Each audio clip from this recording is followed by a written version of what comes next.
करम इलाही की तबीयत नासाज थी। चंद कई बार आकर पेशानी को उंगलियों से छू चुकी थी, मगर हरारत में कुछ कमी महसूस नहीं हुई।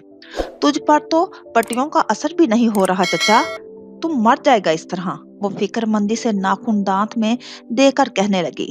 करम इलाही ने अपनी सुर्ख पड़ती आंखें वाह की। यहाँ तो सब चाहते यही हैं कि मैं मर जाऊं। कांटा हूं ना सबकी आंखों का, मगर किसी की ये ख्वाहिश आसानी से पूरी नहीं होगी। हाँ, हाय कैसी बातें करते हो चचा, तुम्हारे सिवा हमारा कौन है भला। मुजम्मिल भी दुकान पर जाकर बैठ गया। कहकर भेजा था कि कोई गोली भेज दे, बुखार दिमाग पर ना चढ़ जाए। फिर से दिल में खदशा जागा। ओए, मेरी दवाई के शॉपर में जाकर देख, बड़ी तादाद में गोलियां पड़ी हैं, कोई खा लूंगा तो आराम आएगा शाम में जाकर हकीम को। वो बोलते बोलते हाँफ गया और खांसने लगा। चंदा घबरा कर खड़ी हो गई। नहीं नहीं, ये खतरनाक होता है, ना जाने कितनी पुरानियां गोलियां पड़ी हैं, इसलिए तो हर वक्त बीमार पड़ा रहता है। ये गोलियां फांक फांक कर झल्ली जहर ही जहर का तौर करता है, ये तो सुन रखा होगा। वो नकाहत से हंसा। रहने दे चचा, हर जगह एक ही असूल लागू नहीं हो सकता। वो उकता कर किसी दिलचस्प मंजर की तलाश में नजरें घुमाने लगी। मेरा अंदर बहुत जल रहा है चंदा, वो चंद लम्हे बाद कराह कर बोला। तेरा बाहिर भी बहुत जल रहा है चचा। चंदा को जोर से हंसी आई, मगर दबा कर बोली थी। वैसे तेरे पास कुछ पैसे हैं, सूजी मंगवा लेती हूँ, हलवा बनाने का बड़ा दिल कर रहा है, तुझे भी तो कुछ खाना होगा ना। वो मुंह पर मस्कीनियत तारी करती हुई लगावट से बोली। करम इलाही ने आंखें छोटी करके उसे घूरा। बड़ी चालाक है तू, दिल तेरा कर रहा है, एहसान मुझ पर। मंगवा ले मुजम्मिल से, सारी दुकान ही तेरी है जब। नहीं ना, तुझे तो पता है मुजम्मिल कितना कंजूस है, फिर नई नई दुकान है बेचारे की।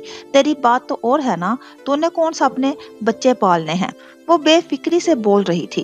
कभी कभी उसका लालच चेहरे नजर आने लगता था। करम इलाही बुरबुराते हुए जेब में हाथ डालने लगा। आए दिन तुम्हारी जुबान का चस्का मुझे वक्त से पहले भकारी बना देगा। दिल भरा कर चचा, तेरा ब्याह मैंने ही कराना है, इतना तो हक बनता है मेरा। वो नोट पकड़ते हुए अदाएं दिखाने लगी। करम इलाही किसी ख्याल के तहत चौंका। जानती हो चंदा, मेरी हालत हमेशा ऐसी तब हुई जब किसी ने मेरे खाने में जानबूझकर कुछ मिलाया। वो गहरी सोच में डूब कर बोला था। चंदा चीख पड़ी। तेरा खाना मैं बनाती हूँ करम इलाही, तुझे लगता है मैंने। वो बेहद बुरा मान गई थी। ओ नहीं, मेरी गैर मौजूदगी में यहाँ कोई तो आया होगा। वो अब पूरी तरह तफ्तीश के मूड में था। हाँ, तू बादशाह है ना किसी रियासत का, वो बिगड़ कर बोली। जितना पूछा है उतना बता। वो भी झंझला गया था।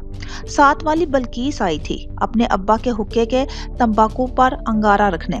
ऐसे कंगले हैं, माचिस की तीली जाया क्यों करें। चंदा यहाँ रहकर खुद को कोई चीज समझने लग गई थी। बस फिर ये तो एक बहाना था, करम इलाही भरपूर यकीन के साथ बोला। वो तेरी आंखों में और मेरी हांडी में कुछ झोंक गई है, मैं ऐसे ही बीमार नहीं पड़ा। पर वो ऐसा क्यों करेगी। ना चाहते हुए भी करम इलाही का गहरा यकीन देखकर चंदा हैरानी से गोया हुई। क्योंकि मैंने उसकी बेवा दादी का रिश्ता डाला था अपने लिए 2 कनाल जमीन के साथ, तब से ये लोग मेरे दुश्मन बने हुए हैं। करम इलाही ने बिला संजीदगी से इंकशाफ कर दिया और चंद लम्हे बाद समझने में जाया करने के बाद चंदा की हंसी छूट गई।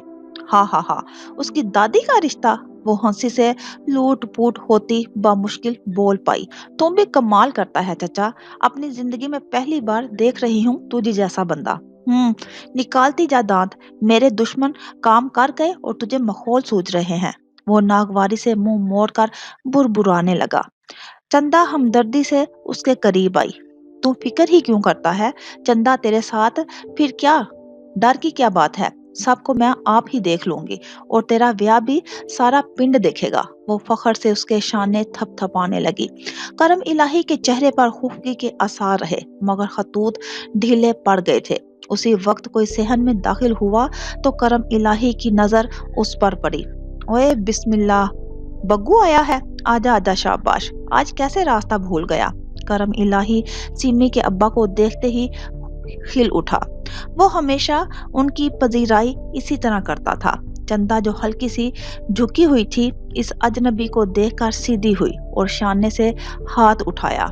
वो जो कदम कदम उठाते आगे बढ़ रहे थे, चंदा पर नजर पड़ी तो आंखों में कोई नापसंदीदा सा तासुर उभरा। चंदा ठिठक सी गई। आ जा यहाँ बैठ, बड़ी ठंडी सी धूप निकली है। चंदा जा शाबाश, बग्गू के लिए चाय का इंतजाम कर। बग्गू प्यार से किसी खूबसूरत इंसान को पुकारते हैं। करम इलाही ने मुड़कर चंदा को हुक्म दिया, जो बड़ा मुंह बनाए खड़ी थी।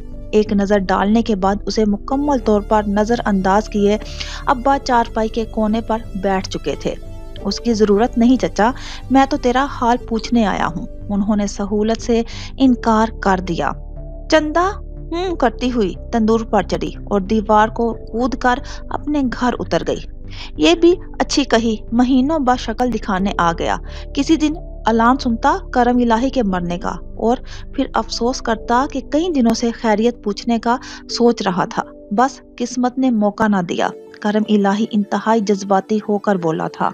उनके लबों पर मुस्कुराहट फैल गई थी। इस तरह की बातें क्यों करता है तू? तू अभी नौजवानों से ज्यादा ताकतवर और तंदुरुस्त है।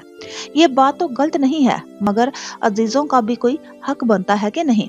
बस सच्चा क्या बताऊं, वक्त ही ऐसा आ गया है कि इंसान को अपने लिए वक्त निकालना भी मुयस्सर नहीं। जिम्मेदारियां इतनी हैं सर पर, रोज सोचता था आज अमल करने का मौका मिला। वो उसके शिकवों पर गहरी सांस भरकर गोया हुए। करम इलाही ने नाराजगी छोड़कर इस बात में सर हिलाया। भले वो इस बात से मुत्तफिक ना था। चल तेरी मेहरबानी, ये बता तेरे लड़के का काम कैसा चल रहा है? अभी कोई पक्की जगह काम तो नहीं लगा? मगर अल्लाह का शुक्र है कि किसी न किसी जगह काम मिल ही जाता है। कह रहा था जल्दी किसी जगह काम बन जाएगा तो फिर मुश्किल आसान होगी। बेटी का फर्ज अदा कर रहा हूँ, अल्लाह के हुक्म से सारे काम बेहतरीन हो जाएंगे माशाल्लाह, बस दुआ किया कर। बाहर जाकर भी पैसे टाली के पेड़ पर तो उगते के तोड़ते जाओ, आहिस्ता आहिस्ता कदम जमा लेगा। करम इलाही ने संजीदगी से समझदारी का मुजाहिरा किया। इंशाल्लाह तेरी भी मेहरबानी चचा, तूने हमारी मदद की, वरना इतना पैसा मेरे पास तो जमा ना था। मुजफ्फर जल्द तेरा एहसान उतारेगा। एहसान कैसा? मेरा अपना बच्चा है, तू मुझसे गैरों वाली बातें ना किया कर। उसने खूबी से कहते हुए अपना हाथ उनकी हथेली पर रखा तो अब्बा बुरी तरह चौंके। अरे तुझे तो बहुत हरारत है, बुखार हो रहा है क्या? वो फिक्रमंदी से बोले और कलाई चेक की।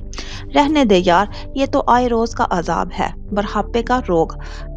वो बहुत बेजार लग रहा था, तब ही बोल गया, वरना उसकी जुबान से लफ्ज बुढ़ापे बहुत कम सुना जाता था। पहले बताना चाहिए था, तुझे डॉक्टर के पास ले चलता हूँ। ख्याल नहीं रखता ना अपना? उसका बदन बुरी तरह तप रहा था। महसूस करके ही उन्हें तशवीश हुई। इस उम्र में कहाँ सकत होती है अपना ख्याल रखने की। अल्लाह ने ना औलाद दी ना ख्याल रखने वाली, जो थी वो तो वक्त से पहले ही। इतना ना सोचा कर। इसकी महरूमी महसूस करके वो नजरें चुरा गए थे। दिल में अफसोस सा हुआ था। करम इलाही मुस्कुराने लगा। अब क्यों दिल बुरा करता है? कहा तो तुझे भी था कि मेरी तन्हाई का ख्याल कर ले, तेरी धी भी खुश रहती, जमीन पैसा। चचा, अब्बा ने बहुत तहम्मुल से उसे टोका। चंद लम्हे पहले वाली कैफियत का असर था, वरना पहली बार करम इलाही की ऐसी बेतुकी बात का बहुत नागवारी से जवाब था। हाँ बस बस, ज्यादा जनानियों की तरह कड़वे मुंह ना बना, सिर्फ बात कर रहा हूँ, मिन्नतें करने वाला भी नहीं। करम इलाही को भी गुस्सा आ गया था। कितनी बार तुझे कहा है कि हर बात करने वाली नहीं होती, कब ख्याल करेगा तू? वो कदरे नरमी से बोले। शायद पहले शख्स थे वो जो करम इलाही की गुड बुक में थे। करम इलाही उनकी कोई भी बात सुन लेता था। हमदर्दी की बीमारी भी तो तुझे लाहक हो रही है, चल हट परे, मुझे झूठी फिक्र नहीं चाहिए। वो हाथ छुड़ाते हुए बोला। तो मैं कर रहा हूँ ना तेरी खिदमत, उठो डॉक्टर से दवाई लेकर आते हैं। किसी दिन हॉस्पिटल क्यों नहीं जाता? सेहत दिन ब दिन गिरती जा रही है। वो सहारा देकर उठाने लगे।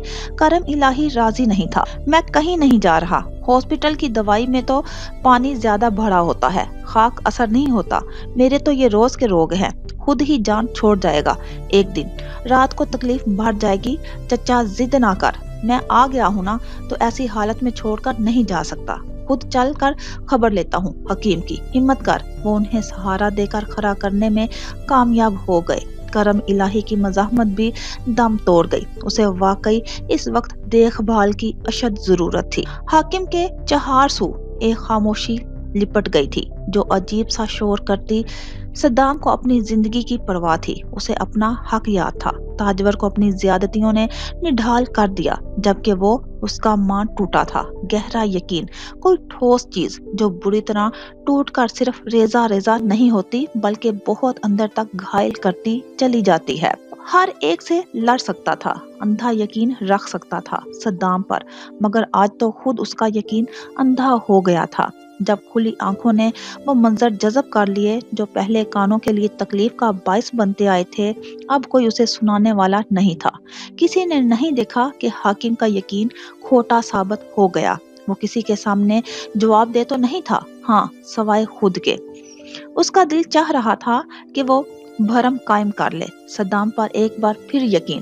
آخر حرج ہی کیا تھی؟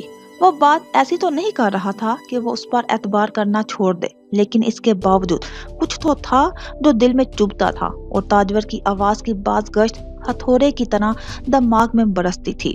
مولوی حیات کے آنسو، تاجور کی برداشت، مولوی حیات کی وفات، حاکم کا بے رحمانہ پن، ایک ایک منظر ترتیب سے اس کی آنکھوں کے سامنے سے گزرتا جا رہا تھا۔ زندگی میں بے سکونی پہلے ہی کم تو نہیں تھی کہ مزید اضافے ہونے چلی تھی۔ وہ مردہ قدموں کو گھسیٹتا باہر آیا۔ وہ باہر آ کر چارپائی پر اوندھے منہ گر گیا۔ وہ اس وقت کسی کا سامنا نہیں کرنا چاہتا تھا، اسے اپنا سامنا بھی نہیں کرنا تھا۔ بہت مشکل تھا اپنے اندر جھانکنا۔ وہ خود سے بھی بیزار ہو چکا تھا، ہاں، لیکن اس کی فطرت۔ صدام آنکھوں پر بازو رکھے لیٹا ہوا تھا۔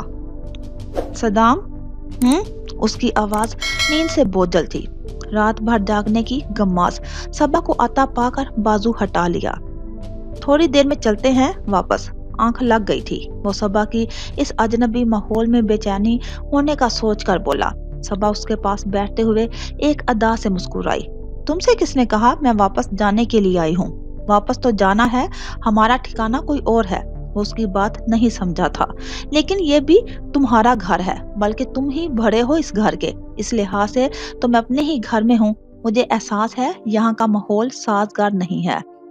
میں نے اس طرح سے نہیں چاہا تھا، مجھے پہلے سے کچھ سوچ لینا چاہیے تھا۔ صدام کا لہجہ نہایت معذرت خواہ نہ تھا، جبکہ صبا کے چہرے پر فکر کی کوئی پرچھائی تلاشنے پر بھی اسے نہیں ملی۔ میرے لیے تو بچپن سے ہی ماحول سازگار نہیں رہا۔ اتنی چھوٹی فکر مت نہ کیا کرو تم۔ بڑی تمانیت سے کلائی میں پڑی چوڑی گھمانے لگی۔ کیا کہہ رہی تھی تاجور؟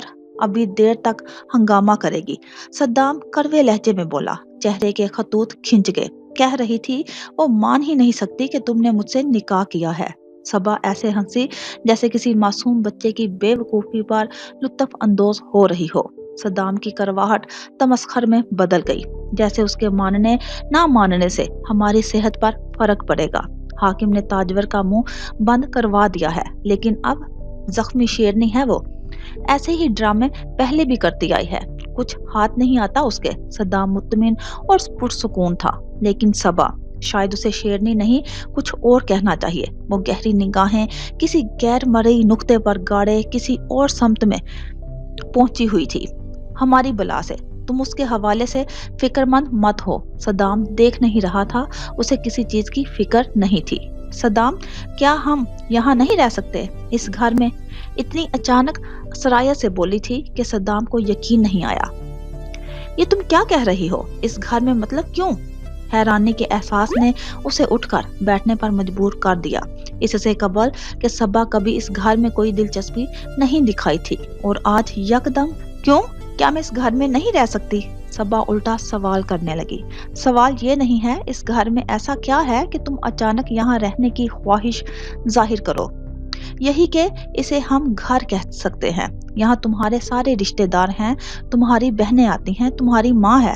وہاں تو میں اکیلی رہتی ہوں، بس اس لیے میں یہی رہنا چاہتی ہوں۔ وہ کچھ لاڈ سے کچھ ضد سے منوانے لگی۔ صدام کو اس کی ہر ادا بھاتی تھی۔ وہاں تم اکیلی کہاں رہتی ہو؟ کیا وہاں میں نہیں ہوتا؟ وہ معنی خیز لہجے میں کچھ جتا گیا۔ صبا کی سوئی کہیں اور اٹکی تھی۔ تم تو یہاں بھی ہوگے نا، بس سمجھو یہی میری خواہش ہے۔ اس کی ضد पुरजोर थी।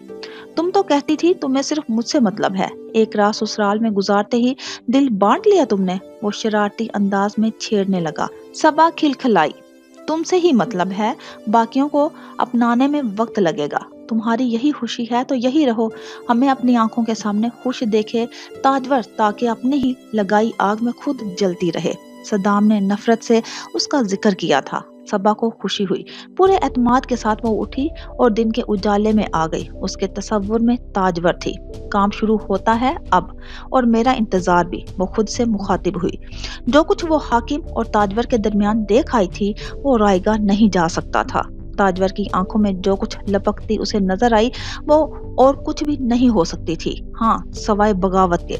पहाड़ में दबा कोई लावा, कोई सरकशी की लहर उससे गलती नहीं हुई, वो भांप चुकी थी। ताजवर ने उसकी नजरों में उसकी किरदार कशी की थी। वो ताजवर को ये बताए बगैर तो नहीं रह सकती थी कि उससे क्या गलती सरजद हुई है, वो भी इस सूरत में जब हालात उसे मौका दे रहे थे। ताजवर नहीं जानती थी, सबा नाम था उसका, और उसने घाट घाट का पानी पी रखा था। मुजफ्फर भाई को क्या जरूरत थी इतना सारा कुछ? सीमी बिस्तर पर बिखरी चीजों को बार बार देखते हुए अफसोस से कह रही थी। बिस्तर पर नई चमचमाती डिब्बों में पैक कुछ लफाफों से निकलती चीजें नजर आ रही थी। खुश रंग लिबास, नाजुक सी वाच, आर्टिफिशियल चूड़ियां, गोल्ड के झुमके, जूसर मशीन, इस्त्री, फूल, बूटों वाले कंबल। सीमी की जहां तक नजर जाती वो फिक्रमंद होती थी। बहुत प्यारा है हमारा भाई, उसे बहनों का एहसास है। सानिया एक एक खोल कर देख रही थी, मोहब्बत से, खुशी से। सीमी को चुप लग गई। वो क्या समझता है, बहनों को इसका एहसास नहीं होगा? मैंने कब डिमांड की थी? तुम्हारी डिमांड ना करने या इनकार से क्या हो जाएगा? ये तो दस्तूर दुनिया है। लोगों को दुल्हन से ज्यादा दुल्हन का जहेज देखने में दिलचस्पी होती है। भाई सुरखरू होना चाहते हैं, कोई ये ना सोचे कि उनके होते हुए। सानिया समझदारी का सबूत देते हुए हकायक बयान कर गई। वो अब न जाने किस चीज की तरफ मुतवज्जा हुई थी कि चुप कर गई थी। हमारी दुनिया से क्या लेना देना, पता नहीं कितने पैसे जाया किए होंगे, वो अफसुर्दा से बोली। लो जी, जाया क्यों किए, तुम्हारी जरूरत की चीजें हैं पगली। सानिया ने गोया सर पीटा। जरूरत मौजूदा चीजों से भी पूरी की जा सकती है। जब घर एक हो तो क्या पुरानी क्या नई? जी नहीं, नई दुल्हन नई चीजें, उसने रट लगाई। तुम नहीं समझ सकती। उसने नजरें हटा ली थी। सानिया अपना काम तर्क करके खड़ी हो गई। मसला क्या है भाई, तुम्हें तो खुश होना चाहिए ना, और तुम्हारा चेहरा उतर गया। वो मसनूई त्यूरियां चढ़ाए डपटने वाले अंदाज में तफ्तीश कर रही थी। सिमी गहरा सांस लेते हुए बैठ गई, आंखें जमीन पर कुछ खोज रही थी। आवाज मध्यम, मुझे बेजान चीजों से खुशी हासिल नहीं हो सकती। तो फिर तुम्हारी खुशी किस में है? सानिया ने उसे बोलने का मौका दिया। मुजफ्फर भाई खुद भी तो आ सकते थे, ये चीजें भिजवाने की बजाय। सिमी की बात पर सानिया के होंठ सुकड़े। ओ, तो ये बात थी, उसने खुद कलामी की। मैं जानती हूँ इसके लिए वहाँ हालात साजगार नहीं है। वो कदम जमाने की तगो दो में है। उसने अपने लिए बहुत कुछ करना है, उसे वक्त भी लगेगा। मगर जितने पैसों में उसने ये सब खरीदा, इतने में एक टिकट तो आ ही जाती। इमलतास पर उतरती शाम की तरह सिमी के लहजे में भी कई रंग मिले जुले थे। सानिया उसकी कैफियत समझ गई थी। तुम ठीक कह रही हो, मगर क्या इनका दिल नहीं किया होगा? परदेश में तो ये छोटी छोटी खुशियां बहुत महसूस होती हैं। सानिया ने नरमी से उसकी बात में इजाफा किया था। वो फकत सर हिला कर रह गई। भाइयों के अरमान भी तो होते हैं, बहनों को अपने साय में रुखसत करने के। और मोइन के साथ तो कहते कहते वो थक कर खामोश हो गई। बड़े बड़े मौकों पर हालात की सख्तियां छोटी छोटी चीजों के लिए कितना तरसा देती हैं, वो सोचती गई। सानिया ने उसके हाथ पर अपना हाथ रखा। अभी तुमने खुद कहा कि परदेश में कुछ भी बहुत आसान नहीं। वो तो फिलहाल वहाँ स्टेबल भी नहीं हो सके, तो अपनी जिद्दोजहद को इस मोड़ पर छोड़कर वो कैसे आ सकते थे? सानिया ने रसानिया से उसकी तवज्जो दूसरी तरफ लगाई तो सीमी ने इस बात में सर हिलाया। शायद तुम ठीक कहती हो, मुझे यकीन है वो ये चीजें बहुत खुशी से खरीदते रहे होंगे। अब फोन करेंगे तो तुम उन्हें उदास करने के बजाय खुशी का इजहार करना, फिर देखना उनकी खुशी कितनी दो चंद होती है। मेहनत वसूल हो जाएगी। हाँ ऐसा ही होगा। सिमी उदासी झटक कर मुस्कुरा दी। सानिया ने भी सुकून का सांस लिया। और मैं बता रही हूँ कि इसमें सबसे प्यारा सूट मैं लूंगी। दुल्हन की इकलौती बहन हूँ, दुल्हन से ज्यादा प्यारा नजर आना चाहिए। वो मलबूसात पर नजर दोहराते हुए शरारती अंदाज में बोली थी। सिमी हंसने लगी। और ये तो तुम जानती हो, जो दुल्हन से ज्यादा प्यारा नजर आना चाहिए वो। चुप, कुछ भी मत बोलो आगे। वो बुरी तरह झिंप गई और सिमी को अच्छी तरह घूरा। सिमी के जवाब से पहले अम्मा उनकी जानिब आती नजर आई तो वो खफा सी होती हुई चलती बनी। संभालिए अपनी बेटी को, उदासियां फैलाए बैठी है। मुजफ्फर ने कितनी मोहब्बत से ये सब भेजा है। एक एक चीज कीमती। उनके लहजे में मिठास थी। बेटे की पसंद पर फखर। सिमी उन्हें देखे गई। शादी का खर्च अलग उस पर पड़ेगा, मुझे बस फिक्र हो रही थी। वो धीमे लहजे में बोली तो अम्मा ने प्यार से उसके सर पर हाथ फेरा। करने दो इसे, भाई है तुम्हारा और भाई ही करते हैं। मेरे कुछ कहने से पहले उसने जिम्मेदारी का सबूत दिया है। कितनी मोहब्बत करता है वो तुमसे। अल्लाह पाक उसे हमेशा सलामत रखे। सिमी ने दिल से दुआ दी थी। अम्मा ने दिल से आमीन कहा। वो उठकर चली गई तो सिमी एक एक चीज तरतीब से उठाने लगी कि एहतियात से अंदर रख दे। उसी वक्त नौशाबा भागती हुई उसके पास रुकी। मैं ये सामान रख दूं? ताई जी के सलूक के बावजूद बच्चों में बहुत खलूस था। सिमी ने उसके भरे भरे गालों पर उंगलियां मस की। तुम खेलो, मैं कर लेती हूँ। आपका मूड अच्छा है ना? वो न जाने क्यों पूछने लगी। सिमी को हल्की सी हैरानी हुई। हाँ, तुम क्यों पूछ रही हो? वो मुतवज्जा हो गई। मोइन भैया पूछ रहे हैं कि तुम्हारी सिमी बाजी का मूड अच्छा हुआ है कि नहीं। वो बताकर पीछे देखने लगी। सिमी की उलझी निगाहें भी उसके ताकों में पीछे को गई। मोइन अपने कमरे की चौखट पे खड़ा था।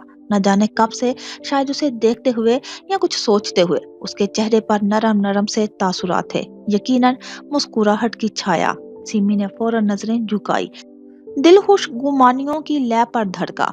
जब से शादी का जिक्र दोबारा से छिड़ा था, वो अपना वहम तसव्वुर कर रही थी। मोइन के रवैये में बदलाव आ गया है, लेकिन नहीं, ये सिर्फ उसका वहम नहीं था। वो यकीनन इन दोनों के रिश्ते को लेकर सोच रहा था और उसे इस रिश्ते की फिजा में कुछ तब्दीलियां करने की जरूरत महसूस हो रही थी। सिमी कपकपाती मुस्कुराहट के साथ सामान समेटने लगी थी। उसके जहन में शुमाइला को कहीं अपनी बातें गूंजने लगी थी। सर्दियों की शामें इतनी मुख्तसर आने लगी थी कि पलक झपकते डूब जाती।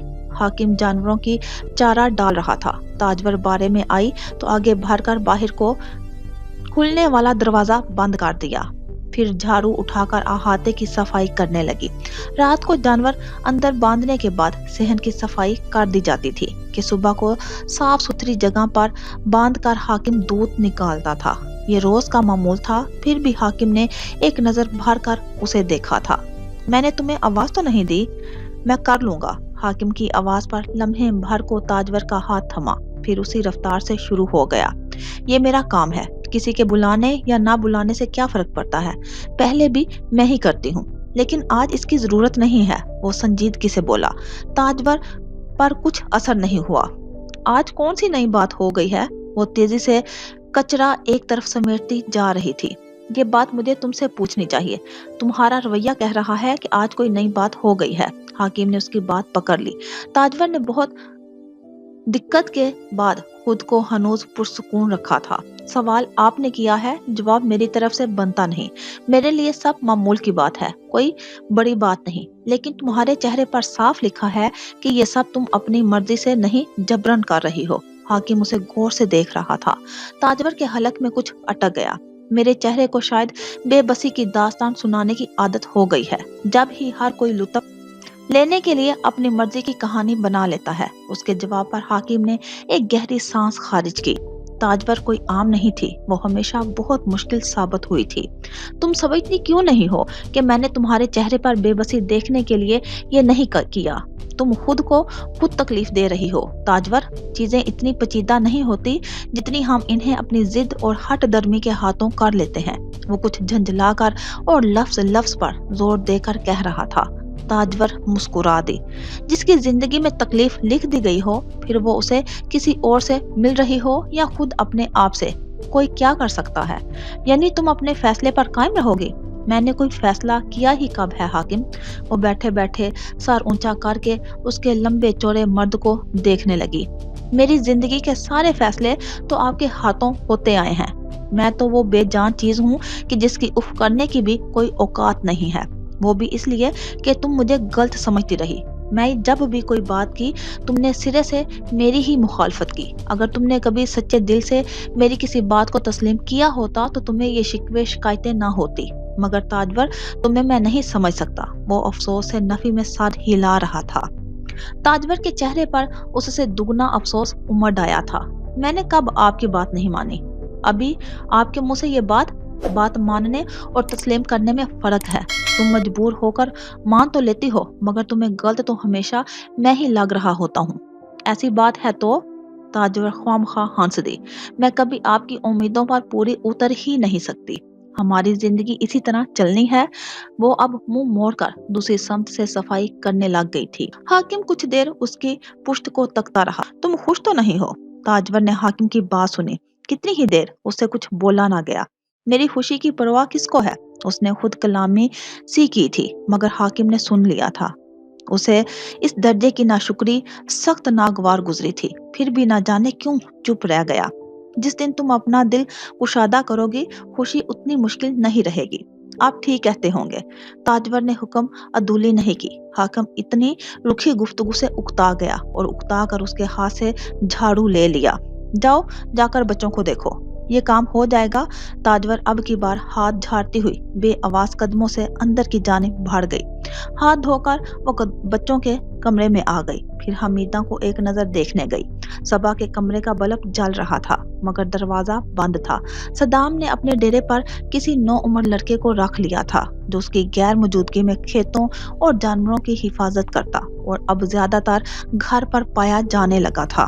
یہ تو حاکم نے بھی محسوس کر لیا تھا۔ جو بہانہ بختاور کے ہوتے ہوئے صدام کے لیے کارگر تھا، وہ صبا کے آتے ہی بڑی آسانی سے ہوا ہو گیا تھا۔ تاجور کے چہرے پر ایک تلخی سی بکھر گئی۔ حاکم عشاء ادا کر کے آیا تو تاجور کھانا گرم کر کے لے آئی۔ تم کہاں جا رہی ہو؟ اسے کھانا رکھ کر واپس پلٹتا دیکھ کر حاکم نے آواز دی۔ تاجور گہرا سانس بھر کر پلٹی۔ کچھ چاہیے؟ نہیں، بیٹھو تم یہاں۔ کلائی تھام کر اس نے چارپائی پر سامنے بیٹھنے کا اشارہ کیا۔ وہ چپ چاپ بیٹھ گئی۔ کھانا نہیں کھاؤ گی کیا؟ وہ اس سے پوچھنے لگا۔ وہ دونوں کبھی ساتھ کھانا کھاتے تھے، ورنہ تاجور اس کا کھانا ختم ہونے تک سامنے ضرور بیٹھی رہتی تھی۔ نہیں، میں کھانا کھا چکی ہوں، تاجور نے عام سے انداز میں جواب دیا۔ حاکم کو نہ جانے کیوں بے یقینی کا سامنا کرنا پڑا۔ میرے آنے سے پہلے اسے برا لگا تھا۔ تاجور اس کی طرف دیکھے بغیر بولتی گئی۔ جی، میں نے مغرب کے بعد کھا لیا تھا، اس وقت بھوک نہیں ہے، پھر بچے بھی اس وقت تنگ کرتے ہیں۔ آپ کھا لیں، میں دودھ گرم کرتی ہوں۔ وہ آہستگی سے اٹھ کر قدم قدم چلتی باہر آ گئی۔ اسی وقت صبا خان کے کمرے کا دروازہ کھلا۔ وہ دوپٹہ ٹھیک کرتی ہوئی تاجور کے پاس آئی۔ تاجور، صدام کے لیے کھانا دے دو۔ تاحکمانہ لہجہ تھا۔ تاجور کی بھومیں تان گئی۔ تم سے کس نے کہہ دیا ہے کہ میں اس گھر کی ملازمہ ہوں؟ تاجور کے سرد لہجے نے صبا کو ایک دم ہوشیار ہونے پر مجبور کر دیا۔ میں نے یہ کب کہا ہے؟ میں تو کھانا مانگ رہی ہوں۔ وہ ایک نظر حاکم پر ڈال کر مظلوم سی بن کر بولی۔ کون سا کھانا؟ میں نے تو تمہیں کوئی کھانا بناتے نہیں دیکھا، اور اگر بالفرض تم نے بنا ہی لیا ہے تو مجھ سے کیوں طلب کر رہی ہو؟ باورچی خانہ تم نے دیکھ ہی رکھا ہے۔ وہ بے مروتی سے دو ٹوک انداز میں بول رہی تھی۔ صبا کے گویا تبک روشن ہو گئے۔ میں کیوں کھانا بناؤں گی تاجور؟ ایک گھر میں اب دو چولہے جلیں گے کیا؟ کھانا ہمیشہ تم ہی بناتی ہو۔ صبا حیرت زدہ لگ رہی تھی۔ تاجور کو صاف ڈرامہ لگی۔ ناٹک باز بناتی تھی، اب اپنا اور اپنے شوہر کا کھانا تم خود بناؤ گی۔ دوبارہ ذہن نشین کر لو، تم کوئی نئی نویلی دلہن نہیں ہو، نہ مجھے تمہارے چونچلے اٹھانے کا کوئی شوق ہے۔ مجھ پر پہلے سے ہی بہت ذمہ داریاں ہیں، میرے کاموں میں ہاتھ بٹانے کی تم سے کوئی امید نہیں۔ البتہ اپنے کام اب تم خود کرنا سیکھو۔ صبا کی آنکھوں میں دیکھتے ہوئے وہ چبا چبا کر بولی۔ نہ جانے کس کا غصہ تھا جو تاجور کی آنکھوں سے جھلک رہا تھا اور الفاظ سے نکل رہا تھا، لیکن حاکم کو یہ ساری گفتگو سنتا دیکھ کر صبا کو دلی خوشی محسوس ہو رہی تھی۔ تاجور، تم مجھے پہلے بتا دیتی تو تمہیں چھوٹا بننے کی ضرورت بھی نہ پڑتی، میں خود سب دیکھ لیتی۔ وہ دھیرے سے بولنا شروع ہوئی، مگر تاجور نے اس کی بات کاٹ دی۔ مجھے بڑا بننے کی ضرورت نہیں، کم از کم تمہاری نگاہوں میں۔ رہا سوال دوسرا تو شوق سے کرو، تمہارے کام ہیں، تمہیں ہی کرنے ہیں۔ تو میں کب انکار کر رہی ہوں؟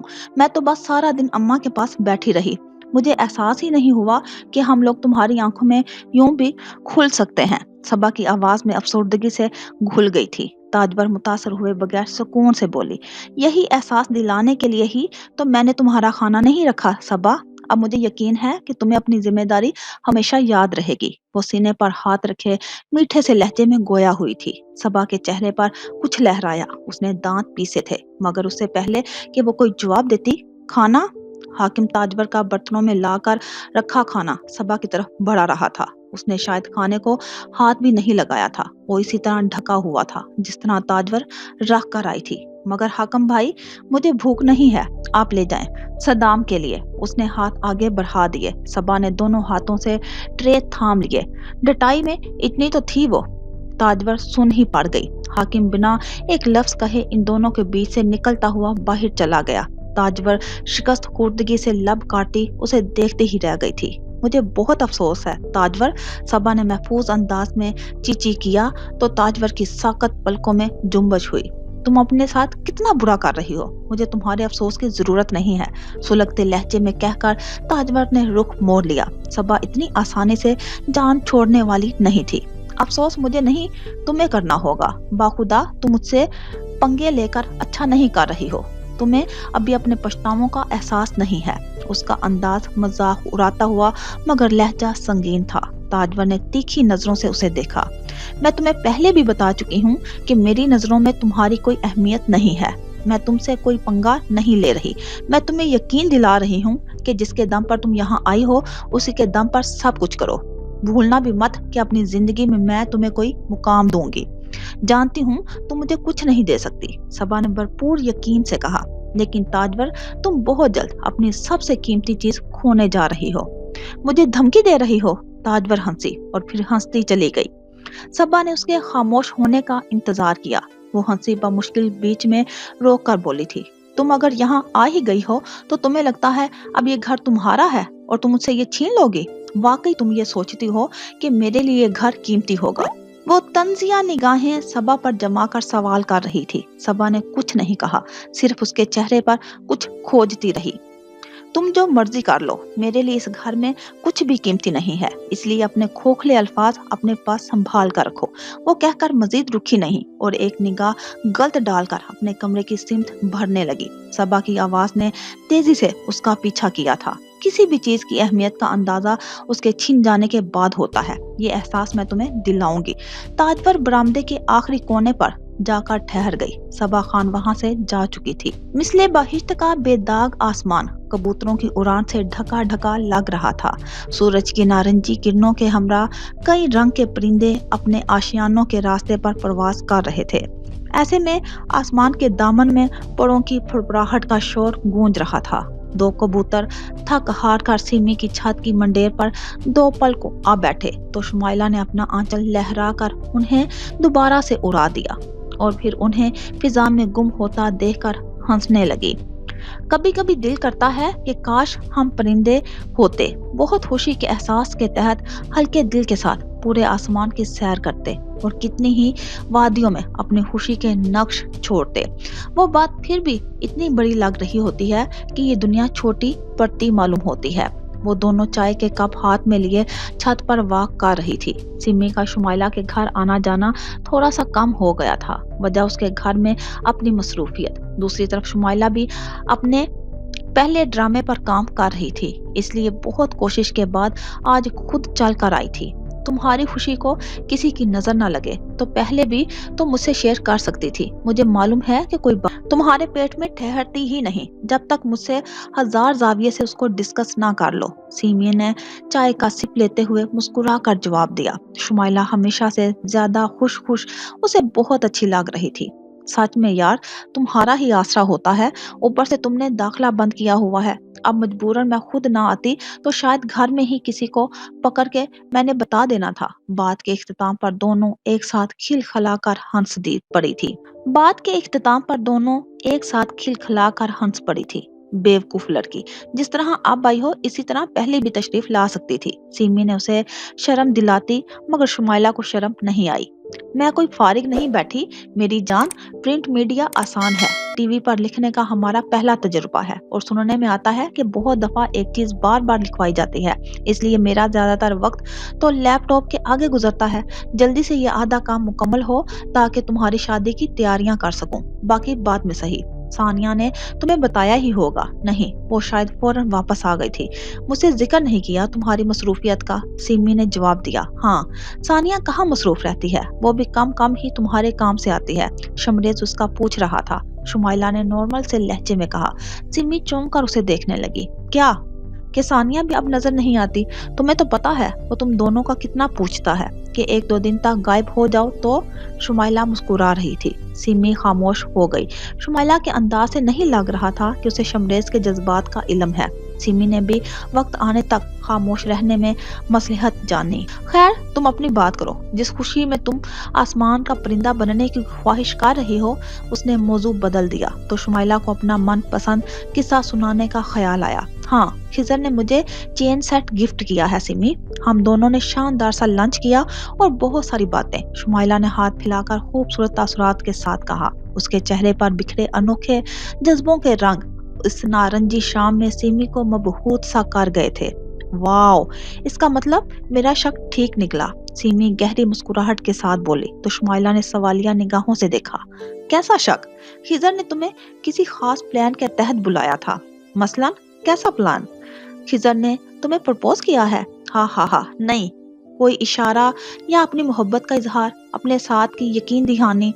नहीं। शुमाइला की खिलखिलाहटें ऊंची होने लगी। अच्छा, फिर तो डायरेक्ट अपनी अम्मा को भेजने की इजाजत ली गई हो। ये भी नहीं हुआ। फिर तुम्हें अपनी माँ से मिलवाने तो नहीं ले आया? सिमी की आंखें फैल गई। Stop it. सिमी के सवालात के साथ चेहरे के बदलते तासुरात देखकर शुमाइला की आंखों में हंस हंस कर पानी आ गया, जबकि सिमी अपने तमाम अंदाजे गलत होने पर मुंह बनाकर बैठ गई। ऐसा कुछ नहीं हुआ। तो फिर और क्या हुआ है? तुम ही एक एक करके सारी बात बता दो। भाई, मुझे अंदाजे नहीं कायम करने। तुम में भी तो सब्र नहीं है ना, खामोशी से कुछ सुनने का। मैं तुम्हें वैसे भी बता ही देती। मैं कह रही हूँ कि ये सब तो नहीं हुआ, क्योंकि ये सब होने की जरूरत भी नहीं थी। शुमाइला ने इंतहाई सुकून के साथ सिमी को उलझन में डाल दिया। वो कप नीचे रख कर उसे घूरने लगी। क्यों भला? इस चीज की जरूरत क्यों नहीं थी? मुझे तो अपने अंदाजे के गलत होने का अफसोस हो रहा है। भाई, बड़ा बेवकूफ है तुम्हारा खिजर साहिब। कम अज कम कहानियों के हीरो ऐसे तो नहीं होते। वो मुंह फुलाकर बैठ गई। शुमाइला को जोर से हंसी आई। शट अप सिमी, उसने बेवकूफ कहने पर उसको मसनूई घूरी से नवाजा। खिजर और मेरे दरमियान जो कुछ है वो जज्बा महसूस होता है, हमें इजहार करने की जरूरत नहीं है। और खिजर ने जिस चाहत से मुझे तोहफा दिया है और स्पेशल फील कराया है, वो इसके प्रपोज करने से ज्यादा कीमती है मेरे लिए। और जानती हो सिमी, वो मेरे लिए सीरियस है। उसकी एक एक हरकत मेरे लिए बेपनाह मोहब्बत झलकती है। हमें लगता था वो सिर्फ हमारी कहानियों से मुतासर हुआ है। ये सच है, मगर वो मुझसे अब गहरी मोहब्बत करता है। शुमाइला ख्यालों में खिजर का अक्स देख रही थी कि सिमी को उसका लहजा ख्वाबनाक लगा और खुद वो मोहब्बत से चूर चूर वो धीरे से मुस्कुरा दी थी। ये तो बहुत अच्छी बात है प्यारी लड़की। हाँ यार, वो कुछ दिन तक बिजी है, लेकिन मेरा किस तरह ख्याल रखता है छोटी सी छोटी चीज का।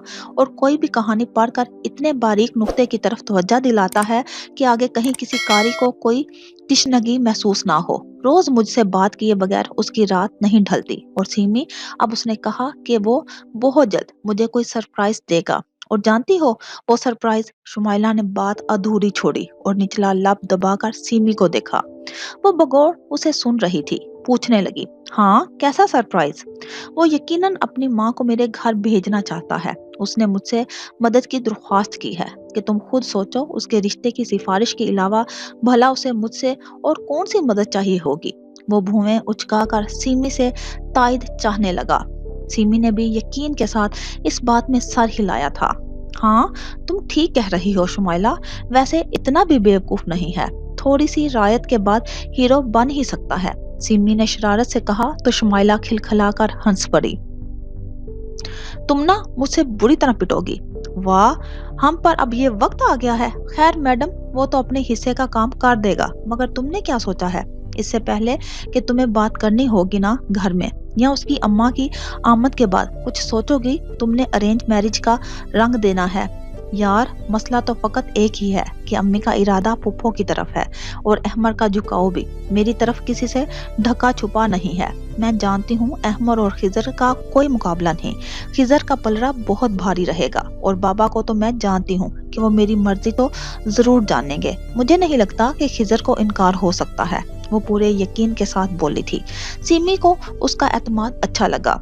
वाह भाई, खुश नसीब हो तुम लोग। सिमी, तुम खुश हो ना?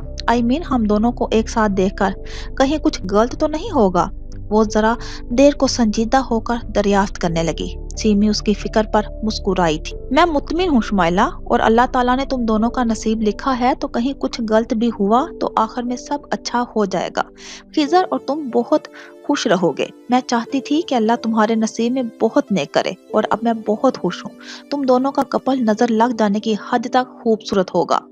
तुम तो एक बहन की नजर से देख रही हो, इसलिए यही कहोगी। शुमाइला बुरी तरह झिंप गई। सीमी की मुस्कान गहरी हुई। नहीं, मैं सिर्फ बहन की नजर से नहीं देख रही। जिस दिन तुम्हारी बात ठहर गई, सब रश्क कर रहे होंगे इंशाल्लाह। शुमाइला ने दिल की गहराइयों से कहा और सीमी की बात सच हो जाने की दुआ की। थोड़े ही दिन रह गए हैं। खिजर के प्ले का काम ऑलमोस्ट मुकम्मल हो चुका है। मैं किसी दिन उसे स्क्रिप्ट दे दूंगी। वो यूनिवर्सिटी से फारिग होगा तो उस पर बात शुरू करेंगे। मैं नहीं चाहती सिमी कि उससे पहले किसी को इल्म हो जाए हमारे लिए कोई मसला खड़ा हो। जब बात सीधे तरीके से आगे बढ़ेगी तो कोई अच्छाई का रास्ता ही निकलेगा। शुमाइला समझदारी से कह रही थी। सिमी ने उससे इत्तफाक किया। तुम सही कह रही हो। मुझे भी यकीन है कि तुम्हारे वालिद इस रिश्ते को कंसीडर करेंगे। बस अपनी पुप्पो वाली साइड को संभाल लेना। रही बात खिजर के प्रपोजल की, तो तुम ये भी कह सकती हो कि तुम्हारी खिजर से यूनिवर्सिटी में सरसरी सी मुलाकात हुई थी। इस तरह शक नहीं जाएगा। अगर तुम राज ही रखना चाहती हो तो। सिमी ने उसकी बात में इजाफा किया तो शुमाइला सरशारी से बाल समेटते हुए बोली, मैं देख लूंगी कि हालात जिस धारे पर होंगे कि कौन सी बात हमारे हक में बेहतर रहेगी। बहरहाल तुम अपनी तरफ से तैयार रहना मेरी लव स्टोरी में ट्विस्ट के लिए। कभी कभी कुछ भी हो सकता है। शुमाइला ने उंगली उठाकर सिमी को वार्न किया। सिमी ने हंसने में उसका साथ दिया। मैं ऑलरेडी तैयार बैठी हूँ और मुंतजिर भी हूँ तुम्हारी लव स्टोरी के नए ट्विस्ट की। फिलहाल तो तुम अपनी शादी की तैयारियां करो नेक दिल के साथ। मैं तुम्हारे लिए दुआ गो हूँ। तुम बता रही थी मोइन के रवैये में तुम्हें तब्दीली महसूस हो रही है। हाँ, मेरी जज्बाती तकरीर ने शायद असर कर दिया है। मैंने तुमसे कहा था ना कि पहले की बात और थी। शायद उसे एहसास हो गया है कि मैं क्या चाहती। वो निम्मी निम्मी मुस्कान के साथ शुमाइला को धीरे धीरे बताने लगी। शुमाइला के चेहरे पर इत्मीनान फैल रहा था। वैसे इतना भी बुरा नहीं है मोइन। बाद में तुम मजीद सीधा कर देना अगर मुझसे मिलने में कोई पाबंदी लगाई हो। हाँ हाँ हाँ, ऐसा नहीं होगा। थोड़ा सा गसीला है मगर बात समझ भी जाता है। सिमी हंसने लगी। चलो, मेरी टेंशन में कुछ कमी हुई। मेरी अनमोल दोस्त की जिंदगी में हर खुशी होनी चाहिए। शुमाइला ने बहुत लाड से उसके शाने पर सर रख दिया। डूबते सूरज की जर्द किरणों से दोनों के बाल चमक रहे थे। दोनों की जिंदगियां अहम मोड़ पर आकर खड़ी हुई थी। एक की लव स्टोरी शुरू होने जा रही थी और एक की उल्टी गिनती शुरू।